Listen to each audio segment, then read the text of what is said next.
about getting bigger all day. It ain't about the number one record all day. It's other ways to be bigger.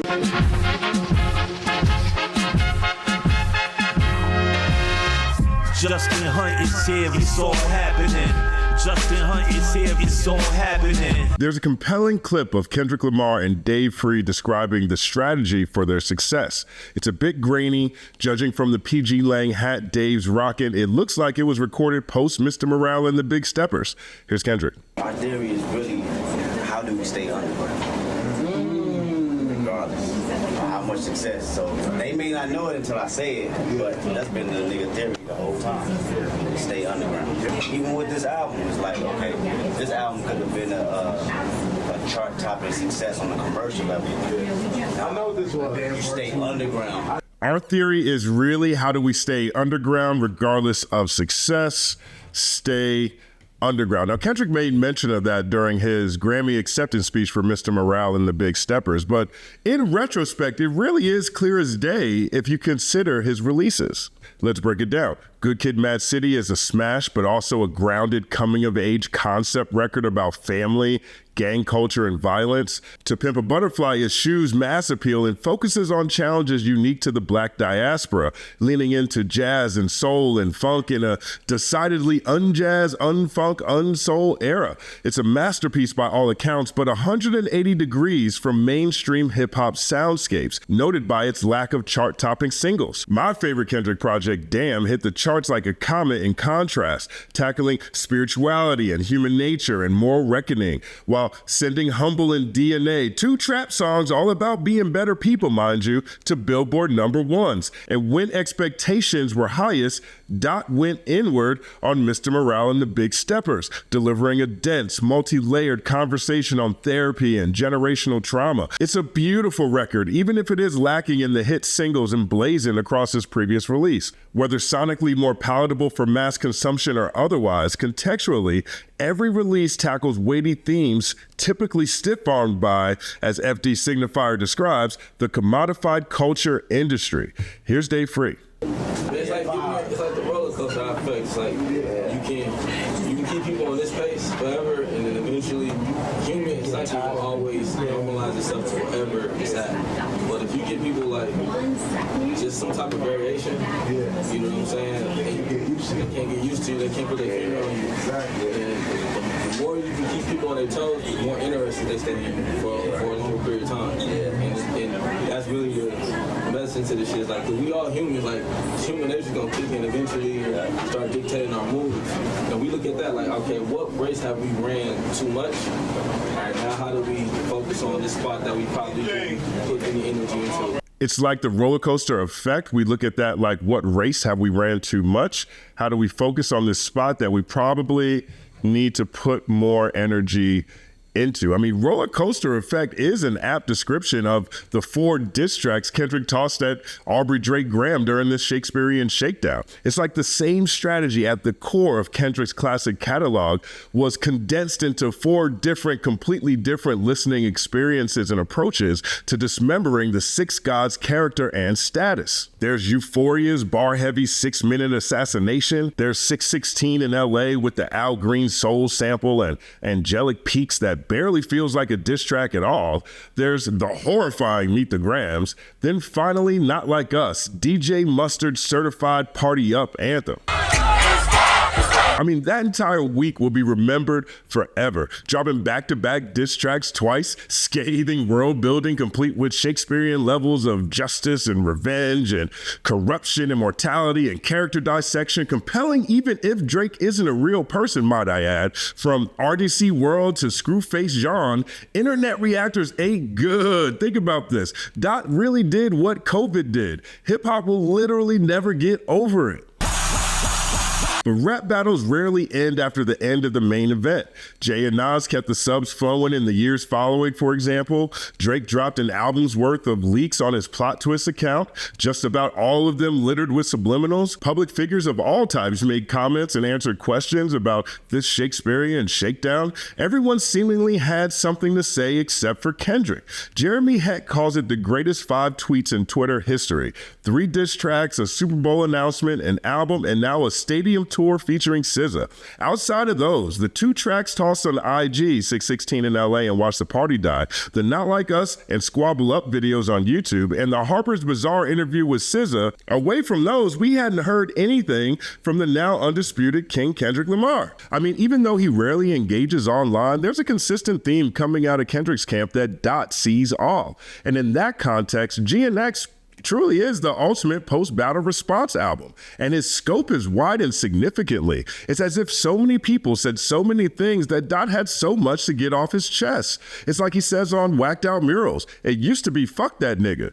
Now it's plural. Fuck everybody. For example, on TV Off, when Dot raps, nigga feel entitled cause he knew me since a kid, bitch I cut my granny off if she don't see it how I see it, got a big mouth, but he lacked big ideas. Send him to the moon, that's just how I feel. Is he talking about Game? I don't know. But Game spent his summer caping for Drake. That's what I do know. When my kids want concerts, tickets, nigga, they in that bitch. Or these are Squabble Ups 50 deep, but it ain't deep enough. And Dodger Blues, so fly in this bitch. 50 on me, don't die trying and shit. Are those bars aimed at 50? I don't know. But 50 did spend his summer doing his best to rehabilitate Drake's reputation. Dot did flip J. Cole's I Let Nas Down into I think my hard work let Lil Wayne down. Whatever though. Is the implication that, unlike Cole, he's willing to stand on his square? I don't know. But I know Cole apologized at Dreamville Fest. That's what I do know. And I was conflicted. Was Don't Let No White Comedian Talk About No Black Woman That's Law aimed exclusively at Andrew Schultz? Absolutely not. Nope. But I know that Schultz looked like a thirsty interloper begging to be dissed by K-Dot. That's what I do know. Bruh. Questlove, Ice-T, and Isaac Hayes Jr. all had criticism for K-Dot mid-battle. And as Chillin' with Moni pointed out, all 3 were subtly alluded to in the Squabble Up video. They said he don't put on artists from his section. GNX blessed 8 new artists from various sets around his section with global attention. They said he takes too long to drop. GNX was crafted in a season, and considering it's only 12 tracks, GNX is remarkably diverse in its efficiency. It's like every type of rap fan got 2 tracks from their favorite sectors within the genre. Let's break it down. The soulful Heart Part 6 and Gloria sonically feel spiritually connected. The same for Peekaboo and GNX, which both flex quintessential West Coast bounce. Squabble Up and TV Off are ready-made party anthems. Luther and Dodger Blue pull the R&B heartstrings. Man in the Garden and Reincarnated are salutes to hip-hop icons Nas and Tupac over classic samples in their catalog. Whacked Out Murals and Hey Now spill aggression with barrels full of subliminal shots. That's on my body. They said Dot can't make hit songs. He added 3 #1 records to his resume in 2024, and GNX is the first rap album in history to have its entire track list stay within the Hot 100 for 3 weeks straight. 1 second applause. Maybe there is something to this Dot sees all conversation. Consider this. GNX also contains considerable outreach to Southern California's Mexican community. Mariachi singer Dayra Barrera opens the album and is interspersed intentionally in significant spots of importance. Apparently, Dot appreciated her performance during the World Series so much, he put her on the album, which gives credence to how quickly this project was made. Her appearance feels like the minimalistic versions of the DJ Kid Capri pop-ups on Damn, or the phone calls on Good Kid Mad City, or the poem on To Pimp a Butterfly, or the tap dancers in Eckhart Tolle on Big Steppers. Then Peso and Lefty Gunplay, 2 highly viral Mexican rappers, make memorable appearances. I mean, of course, Crazy, Scary, Spooky, Hilarious is turned into a meme on its own. Ironically, it might be the most viral 4 words since YOLO. But also Peso, every time he says, I broke a heart and you the type to go and fix it, I die laughing. The Mexican presence on GNX makes the whole project feel like a love letter to Los Angeles. Now, this is not confirmed, but I believe that's partly in response to criticisms that came from Mexican podcaster Icon following the pop-out. Icon posited that Kendrick Lamar's Juneteenth show didn't have enough Mexican presence. To put it in context, just a year before, and again this week, Fat Joe struck the wrong chord with Black Americans, the community that factually created hip-hop itself, when he said that Puerto Ricans were 50-50 in the creation story. And during Hip Hop 50, no less. Joe's been trending in the wrong direction ever since, and now is the picture of what a walking terrible take looks like. But that entire conversation inspired Tariq Nasheed to create the Hip Hop's Hidden History documentary, chronicling the origins of the creators of the culture. And That documentary ignited a tidal wave of debate with graffiti artists, breakers, Crazy Legs, KRS-One, Lord Jamar, and pioneers from each element. Now, I had Tariq Nasheed on this channel to talk about all of this. Check it out if you missed it. But this was a big deal. And I think Kendrick heard that conversation too. And I think that for a few reasons. One, Not Like Us is a unifying anthem that can be applied in all sorts of ways and became a slogan for that specific conversation. Two, on Man at the Garden, he says, "How annoying does it anger me to know these lames can speak on the origins of the game I breathe? That's insane to me." That statement is open enough to be applied to all sides of the divide, but it also connects to that specific conversation as well. And then three, the day after 200 million people watched the pop out on Juneteenth, when Icon said there weren't enough Mexicans on Juneteenth, Black People Day, the backlash was massive and impactful. They keep saying Kendrick sees everything, and I think he saw that too. Culture was a primary theme in his attack against Drake, and West Coast culture largely unified in support of the Compton Kid. Simultaneously, it's impossible to truly unite Los Angeles without including LA's largest community. And the inclusion of Lefty Gunplay and Peso and mariachi singer Deira Barrera is a strong rebuttal to Icon going viral for saying Mexicans are underrepresented. I didn't mean to offend anybody when I said that, and it's unfortunate if I did. The point I was trying to make was that there was a lot of headlines that Kendrick united all of the LA gangs, and he couldn't have done that had there not been any Mexican gangs on stage as well. I mean, that was just one of the many unexpected side missions this battle and the tactical nature of Kendrick Lamar's Shakespearean Shakedown brought to the zeitgeist. There was the whole Ebony Prince Riddler-esque side mission. EP was in possession of all the items Dot used for the cover art on 616 in LA and Meet the Grams, and online investigators kicked into action trying to figure out if something happened at the Mark Hotel with Drake and Christopher Alvarez, the disabled journalist from the Brooklyn Eagle. There was Drake's weird appearance on Dicey Kick streamer XO Snow's Monkey account. Drake explained his presence on the stream by saying Kick told him to support her since Kick is run by gambling site Stake, who Drake has a partnership with. Now with GNX, during one of their frequent captivating live streams, Thought Crimes pieced together a list of connections between allusions K-Dot made on Peekaboo to Drake and the passing of XXXTentacion. There are several more, but the consistency of these well-placed Easter eggs and everything Kendrick dropped this year has added lore to this Shakespearean character dissection. To a population, the idea that the embassy might actually get raided is a real possibility. Dot said the rabbit hole is deep. I can go further, I promise, on Not Like Us 7 months ago, then added everything means something in Latin on the letterboard featured in the Squabble Up video 3 weeks ago, and now the audience is heavy in detective mode. Theories and side quests have remained relentless throughout this entire Shakespearean Shakedown. Oh shit, buddy, I gotta dig a little deeper. Now, no one likes my Machiavelli 7-day theory, but the parallels between GNX and Pac's combative classic are spilling all over the place, man. Spilling everywhere. Both are 12 tracks. Both follow double discs, All Eyes on Me and Mr. Morale and the Big Steppers. Both take place with major label upheaval in the background. Dr. Dre had left Death Row and Kendrick left TDE. Me and My Girlfriend was Pac's metaphor for his gun. Gloria is Dot's metaphor for his pen.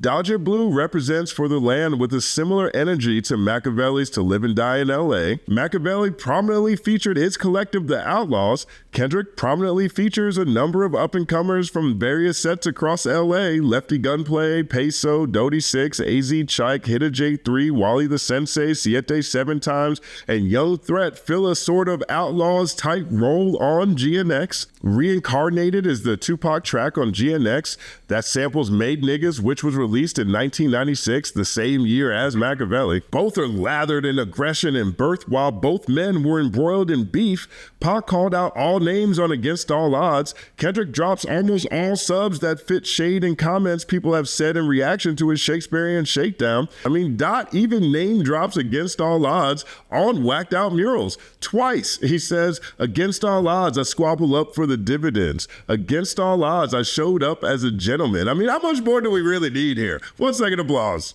The parallels jut out like a green hat with an orange bill, sure, but there are differences, of course. 1996 Pac was 25 years old. 2024 Kendrick is 37. He's had the benefit of time and study to not fall into the same traps. For example, The Heart Part 6 not only feels like a thoughtful, sincere ode to the conclusion of Kendrick Lamar on TDE, but it also feels like a lesson learned. He raps, "To all my young niggas, let me be the demonstration. How to conduct differences with a healthy conversation. If that's your family, then handle it as such. Don't let the socials gas you up or let emotions be your crutch. Pick up the phone and bust it up before the history is lost. Hand-to-hand shake is good when you have a heart-to-heart." Now that verse hit me personally since in my one interview with Kendrick Lamar, we actually talked about his relationship with TDE. It was in 2011 following the Brooklyn Hip Hop Festival. He, Q, and the team were leaving the venue and I interrupted them guerrilla journalism style. That's what I was on. Here's what he said. "Exactly. Team. That's what hurts maturity of other artists. When they don't have a good set of people around them they can actually trust. A lot of people go into this business with just themselves and just the talent. At the end of the day, you need loyal people around you that believe in you from the jump and can get you to the next level. That's what Top Dog Entertainment did for me, man. They brought me in the game when I was 17 in the studio just rhyming. They were fans of me and said, you know what? We believe in you and we're going to tell you our honest opinion. And I did. I live with it. I got hurt a few times in the studio sessions, man, but it all made me a better person, a better artist at the end of the day. I got hurt a few times, but it all made me a better person, a better artist at the end of the day." Now, that conversation is part of the reason why I connect so directly to The Heart Part 6. It's not only a beautiful end to an era, but also a really necessary message. Don't let socials gas you up. Work it out with your family. Preserve the history before it's remixed, lost, or stolen. 7 months after the Shakespearean Shakedown, and we're seeing all kinds of fans and media members attempt to remix the history of this battle, championing family matters as if the score isn't fully settled, as if there's some debate left to be had. Tweets like this: "Family Matters deserve Not Like Us success." No, it didn't. Family Matters been receiving so much love on my timeline all week. Y'all finally waking up and realizing Drake won that rap beef. Joe Budden said it's aging well. What? Charlemagne said, "Family Matters is probably the best record. Not Like Us is the best song." How, Sway? Call it modern media's addiction to false equivalencies. Call it the product of a superfan-focused marketplace. Call it a bunch of talking heads hoping to position themselves for a Drake interview in 2025. Whatever you call it, the Family Matters remix, the Family Matters propaganda is in full effect. You serious? Salute to Mr. Busby on Twitter. He posted this week. Family Matters was the better overall record. Is the new Takeover was the better overall record. And he's absolutely correct. Much like Drake versus Kendrick Lamar in the aftermath of Nas versus Jay-Z, there was a lot of coke coming from Team Hove. Here's Jay-Z straight off a string of platinum albums and Billboard chart toppers and explosive radio tracks, bending the culture to his will by dropping annually. If you didn't like Hove, there was nothing you could do about it because Hove stayed in your face. Every year, he delivered chart-topping heat, a groundbreaking feat at that time, and much more frequently than Nas. Hove was the consummate winner and seemed almost snotty in his success, sitting on top of the world while rapping at an elite level. This was the shiny suit era, and no one was as luxurious lyrically and literally as Jay-Z. Nas added luxury to his conversations over the course of the decade, but always included imaginative, culturally grounded storytelling like I Gave You Power and Money and Black Girl Lost. He was somehow both commercial and underground simultaneously, and though his numbers were rapidly declining, he undoubtedly remained the undisputed people's champ. Now, Nas and Hove have been subbing each other for years before their Cold War went hot, and when those last two surviving members of that mid-90s Big Four finally collided, when they finally went head-to-head, it took place over two primary tracks, Takeover and Ether. Now, to me, at that time, Ether was mainly your mama jokes. It was hard, no doubt, brutal, brutal even. It definitely struck an emotional chord. And to me at that time, I thought a large part of that had to do with Nas saying the thing that most people really just wanted to hear Nas say. Fuck Jay-Z. Although I had a much deeper appreciation for Nas then, and I still do now, truthfully, to be honest, even though I had a much deeper appreciation for Nas, I felt like he lost. I thought Nas lost because the blueprint was incredible and Takeover felt like all facts in comparison for me. When soon as Jay-Z said that's one hot album every 10-year average, when he's doing math in a rap battle, counting his releases, talking about one hot album every 10-year average, that's all I needed to see. That's all I needed to hear because I personally felt like every time I bought a new Nas record, it was worse than the previous. And then ending his verse on Takeover with a riddle only Nas would understand, diabolical. Yeah, just keep that between me and you. But in the immediate aftermath of Ether ruthlessly swaying the culture back to Nas's side, Hov got too cocky and went on Hot 97 and delivered an on-air response, Super Ugly. Now, this is where the battle was lost because on Super Ugly, Hov answered the riddle he left at the end of Takeover. He revealed that he and inexplicably Allen Iverson, for some reason he felt like it's a good idea to snitch on AI, he had actually smacked bellies with Nas's baby mother. He said, skeeted in your Jeep, left condoms on your baby seat. Jesus Christ. Which was way too much for that era. In the shadow of the deaths of Biggie and Tupac, and that's why I fucked your bitch, you fat motherfucker, no one wanted to hear a battle turn Super Ugly in that fashion. So Hov overdid it, kind of like he said on Takeover. Don't make me do it to you, Dunny, because I overdo it. But he overdid it, and the backlash was so massive that he went on air, back on Hot 97, and did the unthinkable then, but truthfully, something J. Cole can actually relate to. He apologized. Come on now, dog. Come on, man. Here's what he said. Mom put in a call and said that went too far, and she's never, ever called me about music. So I was like, okay, I'll go shut it down. Once again, I apologize. I felt like I didn't think about women's feelings or Nas's former girlfriend's feelings or even my mom. It was really like, let me meet your level of disrespect with this level of disrespect. And probably most telling, since this is the first major rap battle to have a significant level of internet virality. I mean, I was in Europe studying abroad in Amsterdam when all this was going down, and we were watching everything online. This is one of the first times you could really say that in a rap battle. Hov said this. This is another thing Hov actually said. Freestyles usually go away in 2 weeks. I didn't know it was going to be the official Battle of the Beats 7-hour marathon. It was an answer to the disrespect. I didn't go into the studio to make a song. I made a 2-minute freestyle. You are coping. The parallel, though, is that Jay-Z's misstep made Ether feel like foreshadowing in a number of ways. Nas closed with, you pop shit and apologize. Well, that's exactly what Hov did. He popped shit at Nas and apologized on Hot 97.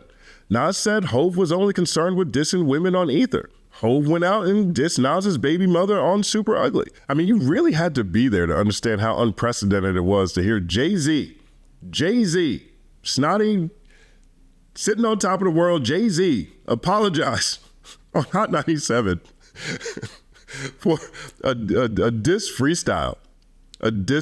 So that apology in conjunction with Super Ugly, the battle was over. No matter how compelling, no argument could sway the masses. Well, Takeover's a verse. Ether's a whole song. You know, that's got to mean something. Nope. Takeover was all facts, so. It was all facts. That's like he really broke them down. Nope. Too late. Ain't nobody trying to hear that shit. Well, if he hadn't dropped Super Ugly, this is a completely different battle. Guess we'll never know. Takeover's a way better song, though.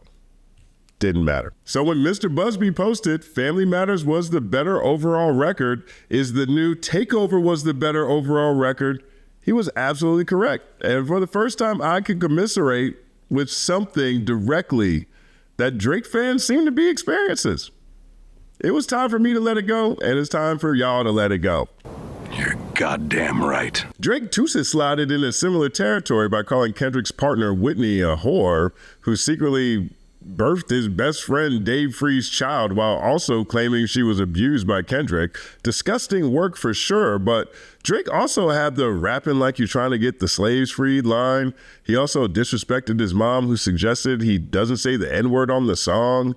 And to a lesser disgust degree, he also said the weekend gets played in the spots that have a little more pride. And where's your uncle at? Because I want to talk to the man of the house, both attacking the LGBTQ communities. I mean, really think about this. Black people, women, gay people, trans people were all made the brunt of Drizzy's misguided fury on family matters. And in the streaming era, giving various vocal, marginalized communities a reason to be distracted at best or outright offended at worst is arguably Drake's biggest misstep of all. And anyone outside of arguably Manosphere content consumers could see the iceberg looming in the distance. What do you mean by that? Media Matters describes the Manosphere as an online community of right-wing websites, bloggers, and influencers cultivating a worldview based on regressive gender and social politics repackaged for the internet age. Many of these figures lure viewers in with content about other topics that interest young men, like weightlifting, video games, and boxing, before diving into extremist content and misogyny, creating a dangerous pipeline. Organizations like Stake and Kick and Happy Dad lean heavily into the Manosphere. Happy Dad, for example, is run by the Nelk Boys, who received a shout out during Trump's victory party for all the work they did to spread his message to their audiences. And now they're doing it with hip hop. That's the energy that's at the core of language coloring Doechii as Harriet Tubman rap, or Schulz's suggestion that he could grape Kendrick, or Tom McDonald's music, or Hell's Angels making terrible diss tracks at Rick Ross, or tweets like these describing liberal rap fans, or Kendrick letting 3 white liberals talking about culture is insane, hypocritical work, which is crazy. So that's what comes to mind when I hear Kendrick rap. I know propaganda works for them. Fuck whoever that's close to them. The niggas that coon, the niggas that's being groomed, slide on both of them. Don't trust them new niggas over there. But if I'm a Drake fan, I probably don't care about any of that. Him just merely stating Kendrick just opened his mouth, someone go hand him a Grammy right now, is probably enough, because if I'm a Drake fan, I'd probably be really tired of this little ball of culture collecting all the prestigious awards with half the work product. Just like one hot album every 10-year average was the clincher for me, because I still regretted paying $20 for Nostradamus. If I'm a Drake fan, I'm probably blindsided by all this. I'm probably too seduced by songs like Is There More to ever consider the fallacy of Drizzy the Invincible. Is There More is the last song on the good half of Drake's last great release, Scorpion. Over cold, quintessential OVO production, Aubrey opines on the then untouchable nature of his career. I mean, the song's aged terribly, by the way. Not only does he contradict himself almost immediately, rhyming, only line I do is lying out in the tropics in the opening stanza, and then completely reneges 14 bars later saying, I only tell lies to who I gotta protect. Professor Sky. This is the cognitive dissonance of a gaslighter. But away from that, the entire second verse feels like some of the most improbable foreshadowing that I can remember in hip hop. He starts the verse with sweeter the berry, the blacker the juice, which is a flip on To Pimp a Butterfly's Blacker the Berry. Too many Walt Disney characters, mouses, and goofs, which always felt like a shot at Kanye and Kendrick. Kanye's always comparing himself to Walt Disney, and Kendrick's short and Drake likes to pick on him about his height, so mouses. Then he says this, I'll let you bring 1,000 recruits. My peers are a talented group.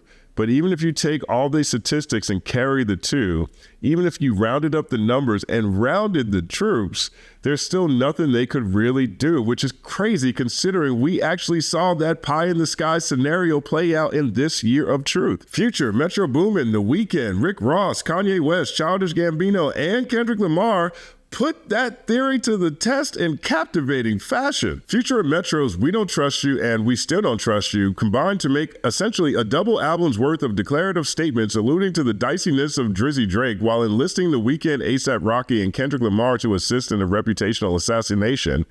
Ross's champagne moments and relentless IG trolling coined the phrase BBL Drizzy, which has become an AI smash hit once Metro put his drums to it.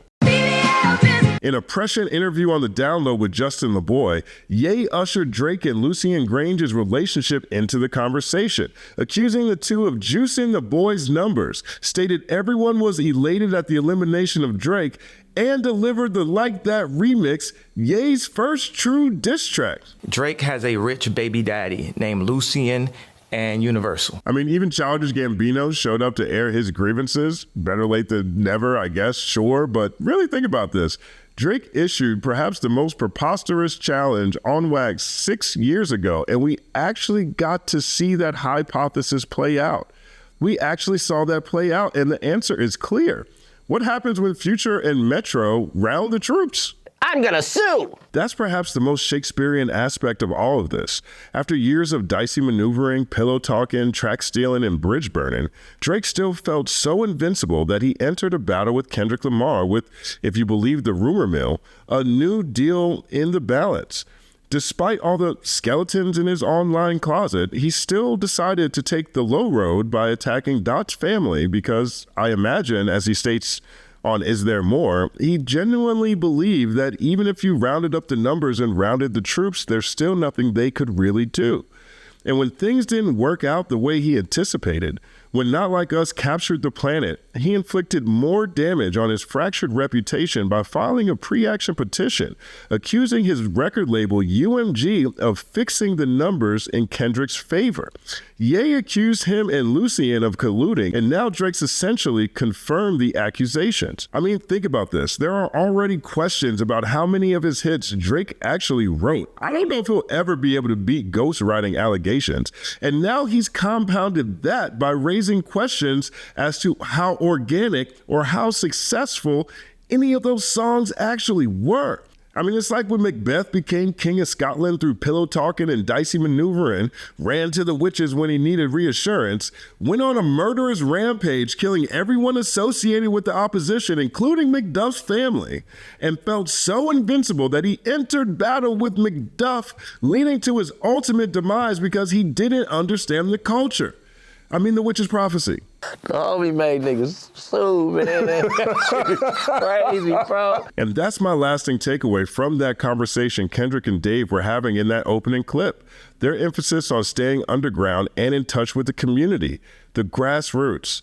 Not only does GNX continue the roller coaster effect Dave described when describing their strategy for crafting classics, it's a massive commercial success loaded with hit songs, bringing West Coast sounds, styles, and underground artists back to the mainstream, all seemingly 180 degrees from the Mr. Morale experience, but it also resonates loudest with those who've championed him the longest. I mean, Kendrick Lamar has arguably put together the greatest individual year in hip-hop history, and he's done so not only through chart-topping music, but through unifying themes and a willingness to define, to draw a line on what should be acceptable in this thing of ours. He's taken the scenic route to the mountaintop, and he's done so while exemplifying what he meant when he said there are other ways to be bigger, standing firmly on his square while delivering subliminals to artists and forces of all types. And yet the propaganda war has already commenced. People are attempting to remix not only this battle, but hip-hop as a whole, and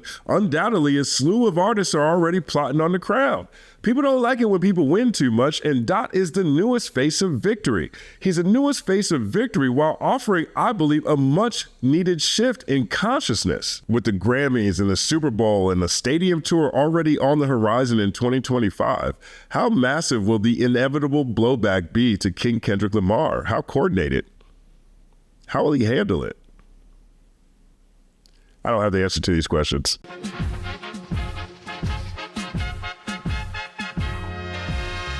Justin Hunte is here, it's all happening. Justin Hunte is here, it's all happening. The mathematical breakdown of this mighty game of rap we in. It's boom bapping. Systematical culture views us radical, it's all happening. Shaking hands and dapping it. Life through the lens of hip hop, from trip hop to yes, yes, y'all. You don't stop, you don't stop. Justin Hunte is here, it's all happening. It's all happening, yes, it's all happening. Justin Hunte is here, it's all happening. It's all happening, yes, it's all happening.